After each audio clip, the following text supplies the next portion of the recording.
People. What's going on? What's going on, everybody? What's going on? Welcome back to the channel. Welcome back to the channel, guys. You know, today I thought we were gonna have like a different type of here we go, but we have a here we go, right? We got a here we go, man. And this one is pretty exciting. This is pretty exciting. All right. So according to Fabrizio Romano, right? According to Fabrizio Romano, guys, Fabrizio Romano had said, listen, this week is going to be big for Man United. And I guess when he said that, he knew something that was brewing in the back end, right? Fabrizio said, listen, this is going to be big. All right, so let's start with this. We're going to talk about Chido Obi Martin, right? So according to reports, Manchester United have swiped youngster Chido Obi Martin from Arsenal. The 16-year-old forward was one of the Gunners' hottest talent. So again, Arsenal, right now, they're not very happy with us, right? Arsenal will not be very happy with us, right? Because Fabrizio is reporting that Chido Obi Martin, here we go, talented striker, leaves Arsenal, and he's just accepted a Man United proposal.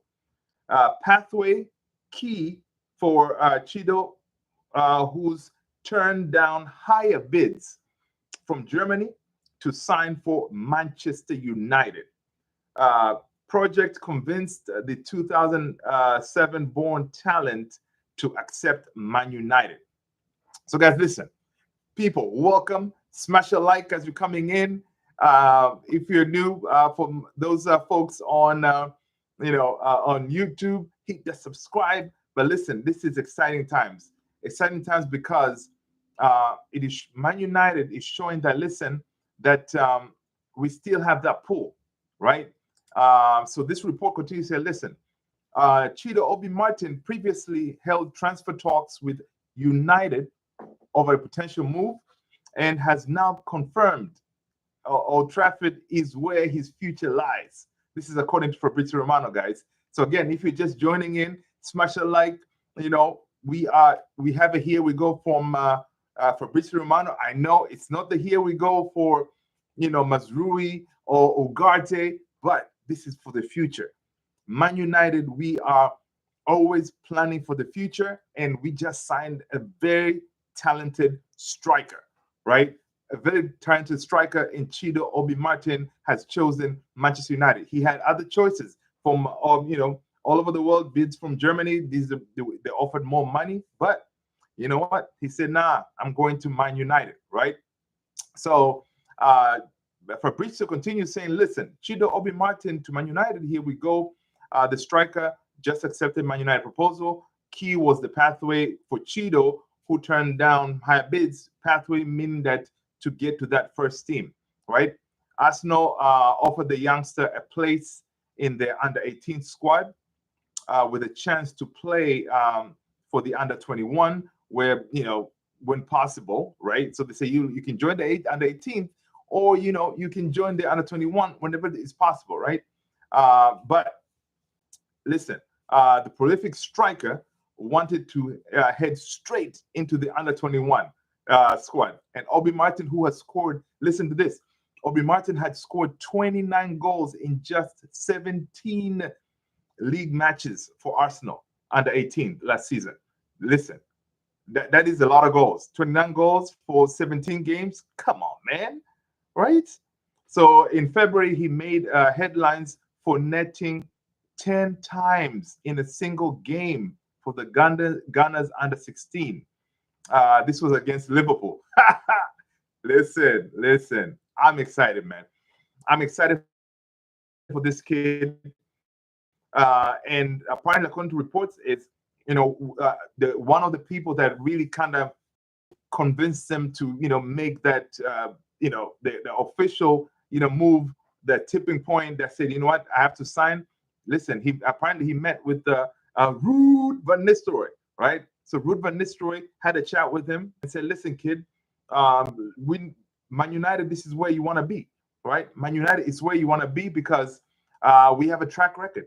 We have a track record of, you know, pretty much getting youngsters to get to that next level, right? So I would suggest you sign for Man United because, you know, you've seen how Kobe Mainu, you know, who is almost your age, 18-year-old, 19-year-old. That's the team that we're building, right? People, smash a like as you're coming in. If you're on watching us on YouTube, hit the subscribe, people.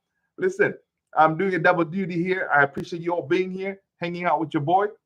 So listen, so Ruud van Nistelrooy said, "Listen, you got to sign for us." And again, this he's is for the future, right? It, potential. We are here. We know how to build these youngsters to get them to that next level, and we have shown we have a track record, right? In the likes of Kobe Maino, who has made it to the England national team, representing England in the Euros, and then we have, come on, we have our Rasmus Højlund leading the line for Man United. We have Scott McTominay, who was also an academy graduate, going to that next level. And of course, we have Rashford, who again was also academy graduate and was able to be given the path to the first team, which is this is amazing. And not a lot of teams right now on the top, 4 or top 5 have that track record the way we have. So this is good stuff to show that we can attract these young players, basically telling them the project that we're building at United and where we're going, right? Right now, the team is getting put together that way for the future, what we're going to be doing. Because listen, if we're going to compete with the likes of Man City, Arsenal right now, Liverpool, and all of them, we need to build a young team that can be around for a while. Just like the way we did it with the class of '92. Alex Ferguson was like, listen, he was criticized. You cannot win with kids. He brought them in and he took a chance and built something which, until tomorrow is going to be legendary. So I think that's what Ineos, Sir Jim, they're trying to do with this Man United team. Slowly, we're building, trying to get those next talent, the next Kylian Mbappe, like just the way Sir Jim Ratcliffe said. We don't want to, pay crazy money, right? For the likes of Kylian Mbappe and stuff like that. We want to get that next Kylian Mbappe. So, who knows? This kid, Chido Obi Martin, is a striker. And we know strikers, man, the way he's being rated, this kid is being rated like the next big thing. Like they don't come that often to have a kid that is this rated. And you know what? He signed for us, so which is amazing to see. And I'm super excited. I cannot wait to see what he's going to do. And I wouldn't be surprised if he comes in and then eventually gets integrated into the training with the big boys, like the Rasmus, Xerxes, because it doesn't hurt, because already we have youngsters. The Collier, who's coming in, starting matches for us. Collier is going to be in that midfield. Again, he's starting ahead of Christian Eriksen.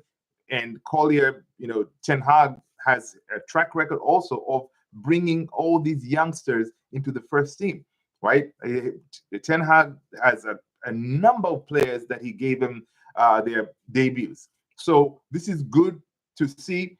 And we have a manager that knows how to mold these players, how to get them to that next level, which is super exciting.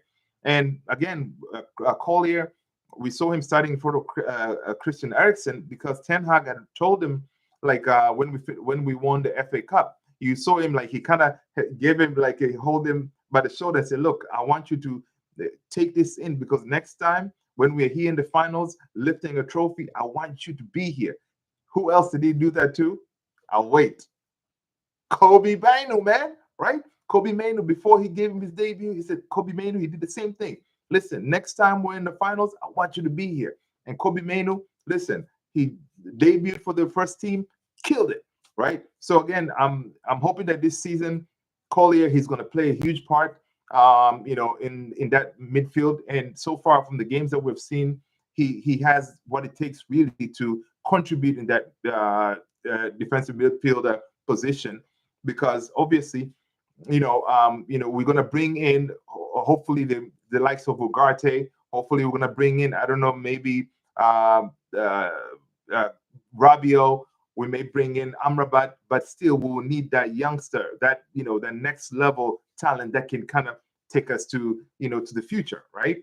So this is good stuff. This is good stuff. Let's see what else we have on the transfer front.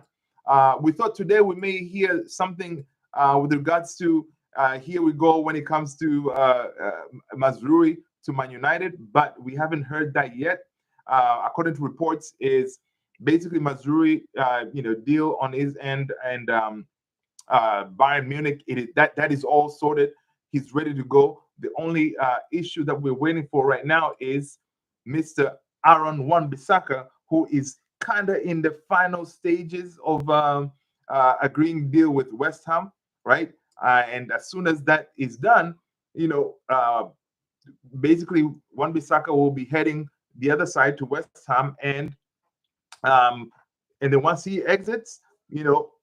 Mazrui will be coming to Manchester United, right? And again, with Mazrui coming in, the reason that we're offloading really Wan-Bissaka is because this coming season we want to play different type of football, front foot, more of like attacking minded, right? And also another thing that when I was researching and reading some of this stuff is it looks like Ten Hag wants to have players in these positions, right? For example, if you have the center backs, they all need to have the same type of profile, right?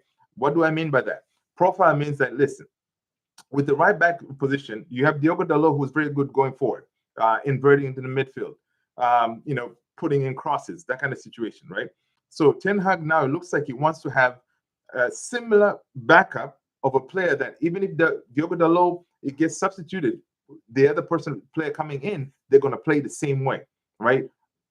Aaron Wan-Bissaka, he's very good defensive, but if you sub Dalot, then you kind of Wan-Bissaka couldn't do the same thing when it comes to play in that front foot attacking football the way he wants to play, right?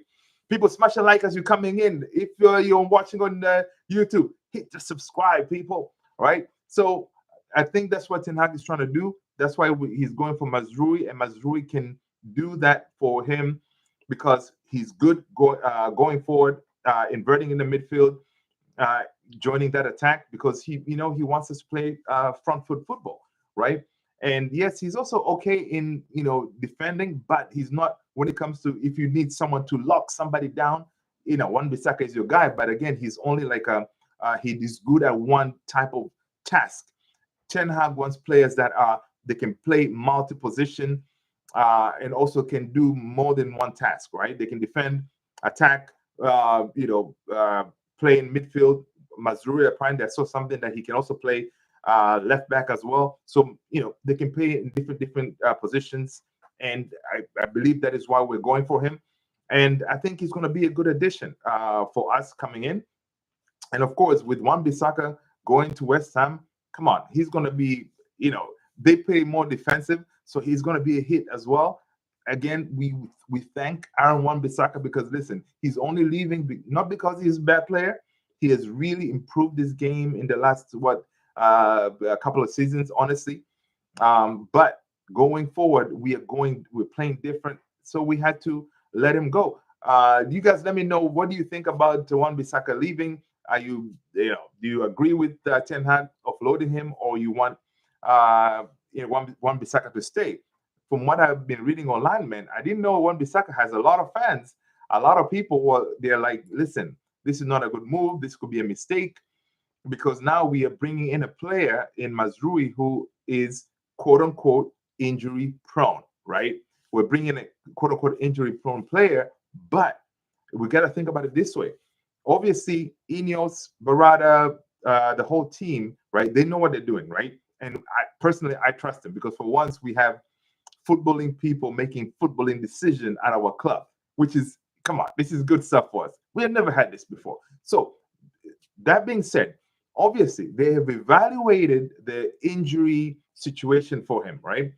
And on the side note, this is another thing that I did not know. Remember, guys, when we signed Robin van Persie from Arsenal, we brought him in. Also, kind of, he had the history of injury. So what we did is we bring in a player, but we did not say, hey, you're going to be playing each and every game for us, like 40, 50 games. No, right?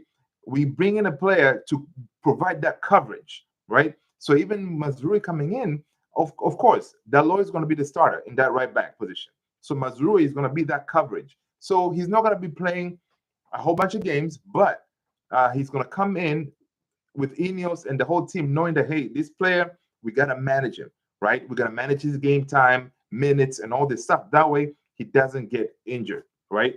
Now, I really hope that our medical department gets upgraded as well, is better, because it is not looking good for us, because our new signing, um, Lenny Oro, injured. Rasmus just got injured, right? So it's not really looking good for the medical department. But I really hope that it's a one-off kind of thing, that we we handle it better than what we did in the past with all these injuries. Because last season it was devastating, the number of injuries that we have, right? So when it comes to injury, talking about Lenny Yoro, do we have an update on when we should expect him back? I don't see any of those reports yet for Lenny Yoro, but from what I had seen, it looks like it could be a long term, meaning like sometime by September or so, that he may be coming back. So again, which is, it's a bummer for us, because we just signed him and he could be out for a longer time. This is according to Melissa Ruddy from Sky Sports. He was saying, like, listen, the way it looks, that Lenny Yoro could be out longer, right? But Rasmus, it looks like his injury is not as bad.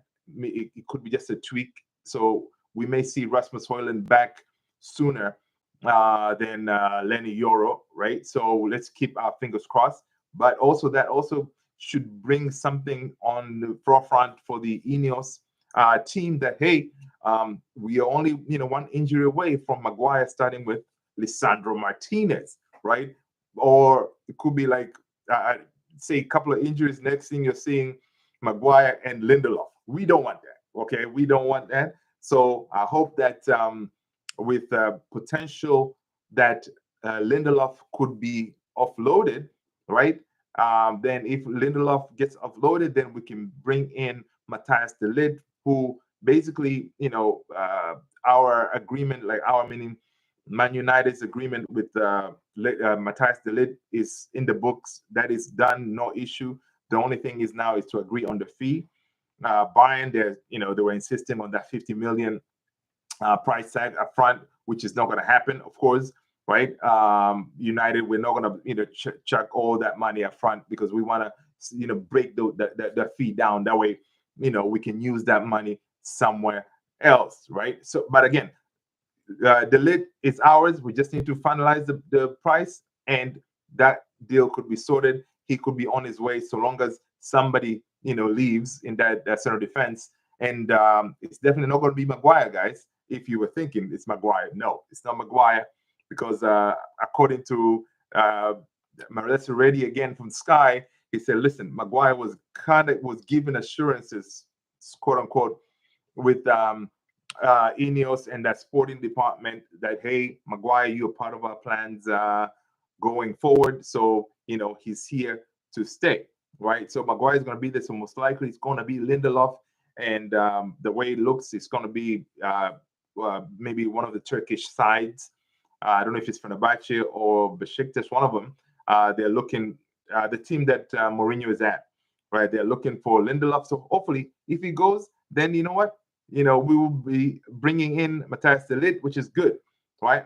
Let's see what else we have here going on for you. Scott McTominay in that midfield. Listen, we need exits, right? For the exits, Scott McTominay is could be one to exit the door, because he actually has value and he's wanted by players, right? Who else could we have let go? Well, it would have been Casemiro for me if I was to choose between those two. Ideally, I'll let both of them go. But if it was Casemiro or McTominay, it would definitely be Casemiro, right? Because in the beginning of the transfer window, we thought we could get some money from the Saudi league, but the Saudi links have kind of quieted down. So right now, it is most likely going to be Scott McTominay. How much are we asking for? Well, Fulham, according to reports, I see that Fulham only want to pay a maximum of 30 million to sign Scott McTominay. Listen, 30 million, you can have him. I'll drive him there myself, right? I hope United accepts this because this is what I'm seeing. But yeah, apparently, according to reports, Man United want between 35 and 40 million for Scott McTominay. Come on, man. Take the 30 million. Please, United. Please. Right? Because if we offload him again, we could bring in maybe two midfielders. Why do I say two? Because we see reports from PSG. Listen, when it comes to Manuel Ugarte, it looks like PSG may be open for Ugarte to come in with a loan with a option to buy, not option, or loan with a, I think it's a loan with the guarantee to buy, one of those things, right? Basically, we're going to take him on loan, right? But at the end of the next season, we have to buy him, right? So if we can do something like that, it's good because then we don't have to cough up the, I don't know, 50 million that PSG want. We can use it to bring in someone else like Zubamendi. That would be nice. That would be crazy if we can do that, right? But for now, McTominay goes, let him go for the 30 million, United. Let's not be greedy, right? Let him go, and then we can use that money to bring in, Zubamendi probably, and then we take the deal for Ugarte, that the loan option with a to buy, right? But the issue with that loan option with the guarantee, I forgot the actual terminology for it. To buy means that, listen, it's going to be like the way we did with no, actually it's different. Sofian Amrabat was different. It was an option to buy. We don't have to buy, meaning that it's one of those you test before you buy kind of situation, right? With Amrabat, we had an option at the end of the season. People, smash the like, hit the subscribe if you're new, hit that follow. All right, we're talking about Man United, man. Right. So for Safi and Amrabat, it was like we can keep him or we can send him back. Right. So we have that option. But with Ugarte, if he comes in, then we have to buy him. The problem is if you sign him on loan and then he flunks, then you are stuck with him because you have to buy him by the end of that season. Right. But the way the stats, what they say, everything these days is by data. The data folks at Man United, they've run all the necessary data on Ugarte, and everything points that, listen, he would be the perfect that midfielder that can work very well with the Kobe Menu and can work very well in that Ten Hag system. So that's why United is like really going after trying to bring in Ugarte, right? So we shall see what happens there. But definitely McTominay for me, and for him going to Fulham, he'll do a good job for them because McTominay, what he gives you is, yes, he can play in the midfield, but also he's a threat in the box, right? He can give you goals. Not a lot of midfielders can do that. So listen, Fulham, I know you're watching Man United Central, right? I know you're watching us now. Please take him, work out a deal with us. Take Scott McTominay. You will not be sorry because, again, come on, man, this guy scores goals, right? He's a international player for his Scotland, right? So he can do bits for Fulham, right? And again, with Fulham signing Emily Smith-Rowe, they need another midfield. Of course, they offloaded João Palhinha to Bayern. So, they can definitely, they have some money to spend, right? So hopefully, they can stop being cheap and work out a deal with us. And, everybody will be happy, all right? So let's see what else we got here when it comes to news. Let's see what else I got here for you guys. Of course, reports saying that Casemiro, of course, he's going to be staying. We don't see him leaving unless we wait probably at the end of the transfer market. If somebody comes and say, okay, we will take Casemiro off your hands. But, I don't know if that's really going to happen. The way it looks, Casemiro will be ending up staying, right? I see reports that Rabiot, we are basically talking to Rabiot and his team about him, joining Manchester United. I like Rabiot personally, but again, he may require a huge salary, like a weekly salary. So I hope we don't, bring him in and then all of a sudden you're paying him over 250 or 250K a week, which we're trying to leave, we're trying to get off that paying these players crazy money, because at the end of the day, if they don't work next season, you cannot offload them, right? You're stuck with them. Hence the case, Jadon Sancho, Casemiro, because we're giving them 300,000. Not a lot of teams can afford that much. So we're stuck with these players, right? But if we bring him at a lower salary, if something doesn't work out, boom, you work out a deal, they're at the door. Xerxes deal, the next season doesn't work out, we want to offload him. You know what? It won't be that hard to sell him to another team, another league, for example, or in another Premier League, right, team. So, this is how we're trying to move going forward, not overpaying for these players, right? So let's check out what else we have. So yeah, guys, basically that's really all I have for you. I appreciate you for hanging with your boy. I am Luther. This is Man United Central. I appreciate you guys. If you are new, hit that follow, hit that like, and hit that subscribe if you're watching from YouTube. Thank you so much, people. I appreciate you all. Love you all. Peace.